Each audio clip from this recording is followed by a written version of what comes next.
Amigos, regresamos a Argumentos, estamos en vivo a través de la señal de Globovisión. Nuestras cuentas en redes sociales ya están activas para que usted nos envíe sus comentarios y sus preguntas. Recibimos en nuestros estudios al secretario general del Movimiento al Socialismo, Felipe Mujica. Muy buenas tardes, gracias por estar con nosotros nuevamente en este espacio. Buenas tardes, Rosa, ¿cómo están las cosas? Bueno, aquí estamos, hoy con otra mega fluctuación, pero seguimos siempre con una sonrisa, como todos los venezolanos que salimos a trabajar y a buscar cada día un mejor futuro pese a las adversidades, como lo escuchaba en la rueda de prensa que ofrecían hace tan solo un par de horas dentro del Movimiento al Socialismo. Describían pues todos los acontecimientos que hoy están viviendo los venezolanos allí con el tema del combustible, el tema de la electricidad. Son las preocupaciones que están en la mente de los venezolanos, que muchas veces sienten que los políticos tienen su mente en otros objetivos o ofrecen un discurso de promesas, de diálogo, de recuperación económica. Por un lado, este es el año de la recuperación, dicen unos, otros prometen que mañana es el cambio que tanto anhelan, pero lo cierto es que esto se ha venido repitiendo, estos discursos de un lado y del otro, año tras año, pero esas respuestas no llegan. ¿Qué está pasando?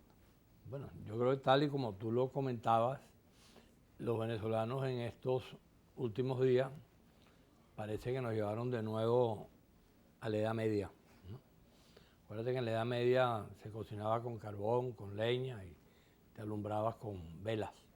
Bueno, eso padecimos los venezolanos, o estamos padeciendo porque no ha terminado, en los últimos días producto de todos los apagones que se han generado. Y conjuntamente con los apagones, este fin de semana nos agarró en Caracas, porque en el resto del interior, cuando tú pasas de Maracay, te consigues inmediatamente con el drama de las colas de la gasolina. En el caso nuestro, por ejemplo, que hemos estado viajando con cierta frecuencia, cada vez que vamos a viajar y vamos a pasar de Maracay, empezamos a tomar previsiones para ver de qué manera, cuando lleguemos a tal o cual sitio, nos garantizan tenernos 20 litros para poder continuar y después para poder regresar. Bueno, eso que en Caracas, habían dicho que Caracas era una burbuja, este fin de semana se presentó de manera dramática. Desde el día viernes desapareció la gasolina, comenzaron las colas, aquellas colas inmensas que todos vimos, y conjuntamente con el tema de la electricidad o el tema de la luz y la gasolina, tenemos la dificultad de que nadie explica qué está pasando. Ningún funcionario del gobierno ha dicho, mire señor, le estoy llamando a los medios de comunicación para que le transmitan al país que lo que está pasando es esto, esto y esto. No, no nos enteramos. Entonces tenemos un país donde por un lado, sin gasolina, con los problemas de la luz eléctrica, los problemas de los salarios que cada vez son más graves y que ahorita con el inicio de clase seguramente eso se va a agravar. Y nosotros dijimos esta mañana que mientras todo eso ocurría, el presidente Maduro no estaba en Venezuela, no sabíamos quién fungía de responsable del gobierno y simplemente de parte del gobierno no había respuestas por ninguna parte. Él andaba por China, después por Argelia, después por Cuba y aquí en Venezuela nadie explicaba qué era lo que estaba pasando. Entonces, el titular de nota de prensa de hoy es que tenemos un país sin luz, sin electricidad, sin salario y sin gobierno. Entonces, bueno, ¿cómo hacemos los venezolanos para que eso que tú estás comentando, que forma parte de una prédica, por ejemplo, el presidente Maduro se va a China, habla de los 33 acuerdos, tú lo comentabas en la introducción del programa, que calificado como históricos. No es la primera vez que eso se hace. Yo recuerdo que algo así, el presidente Maduro llegó a hablar de 18 motores, algo así. De la economía nacional. De la economía y no sé qué cosa. Ahora esos 18 motores parece que están fundidos todos, porque nadie ha visto por ninguna parte que efectivamente se estén haciendo cosas que permitan que ese problema tan serio, que es el problema más intenso que tiene Venezuela, que es una economía que no funciona porque, bueno, ellos la destrozaron desde la palabreja aquella de exprópiese. Y de ahí en adelante, bueno, la empresa privada, los sectores financieros dejaron de actuar y tenemos entonces un país donde no hay crédito, donde no hay banco, donde no hay sistema financiero. Todos nosotros antes teníamos tarjetas de crédito y podíamos ir a comprar neveras, lavadoras, cocina. Nosotros lo recordamos, nuestros más jóvenes me dicen, Rosa, no sabemos lo que eso significa. Claro. Los muchachos que se están incorporando a los trabajos. No saben nada de eso, y si tú vas a ver una tarjeta de crédito ahorita, entonces resulta que el saldo de la tarjeta de crédito son 2.000 bolívares. Entonces tú dices, bueno, ¿qué se puede hacer con eso? Entonces, ese país que tenemos así quebrado en términos de la economía, definitivamente el gobierno no ha descubierto, no se ha puesto de acuerdo. La versión que yo tengo es que entre ellos hay muchos conflictos, entonces no se ponen de acuerdo en este mecanismo o en el otro. Es posible que, ojalá sea así, que los 33 acuerdos firmados por los chinos, que en China ocurrió una cosa distinta a la que ha ocurrido acá. Allá siguen teniendo los chinos un gobierno autoritario.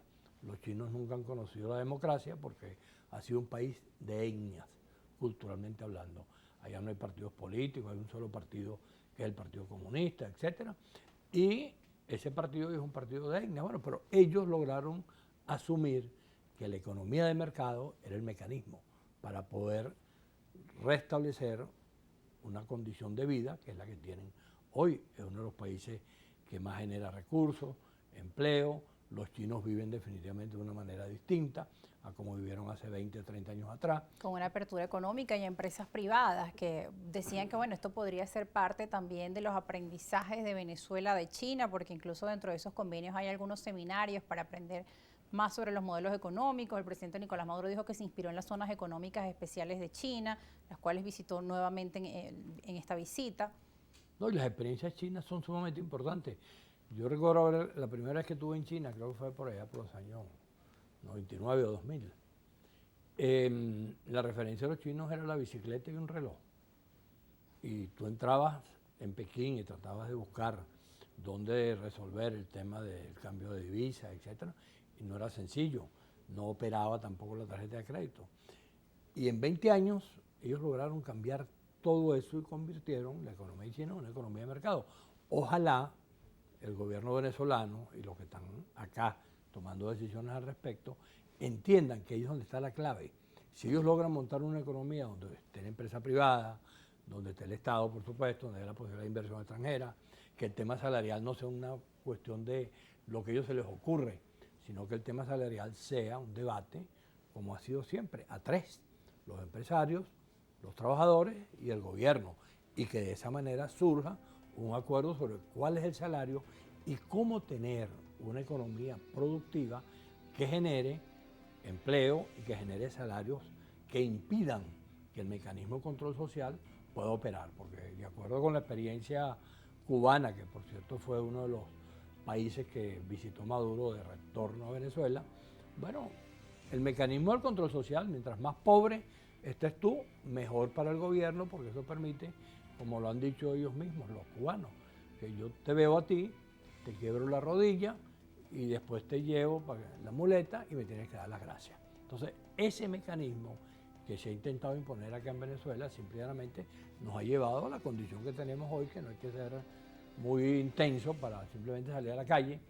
Tú bajas por aquí, por la avenida principal de la Florida, cogiendo Sabana Grande, y te consigues el poco de bolsas de basura y la cantidad de venezolanos, lamentablemente, jurungando las bolsas a ver de qué manera viven. Bueno, eso es lo que hay que tratar de salvar, es lo que hay que tratar de recuperar en Venezuela, que haya ese tipo de economía productiva, que el país sea otra cosa, y para eso es imprescindible que el gobierno cambie de actitud y, por supuesto, que los sectores democráticos, los sectores opositores, podamos también tener una conducta que permita que cuando se vaya a dislucidar esto, en términos electorales, si gana la oposición, como nosotros aspiramos que gane, haya la posibilidad de una transición política, que implica tener necesariamente a una parte del gobierno, a una parte de esos sectores que actúan al lado de ellos, como integrante de las cosas que hay que resolver, haciendo un gobierno distinto al de ellos.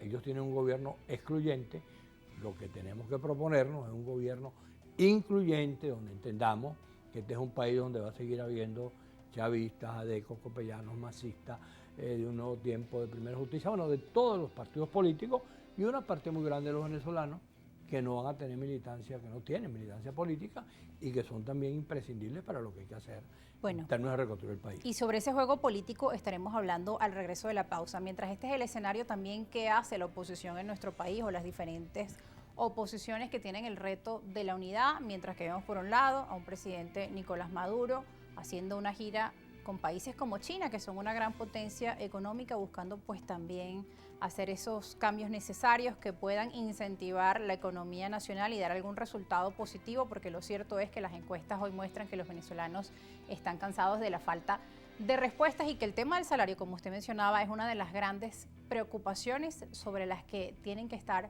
hoy las soluciones y las propuestas tanto del gobierno como también de la oposición venezolana. Ya regresamos con más argumentos, no se aparten.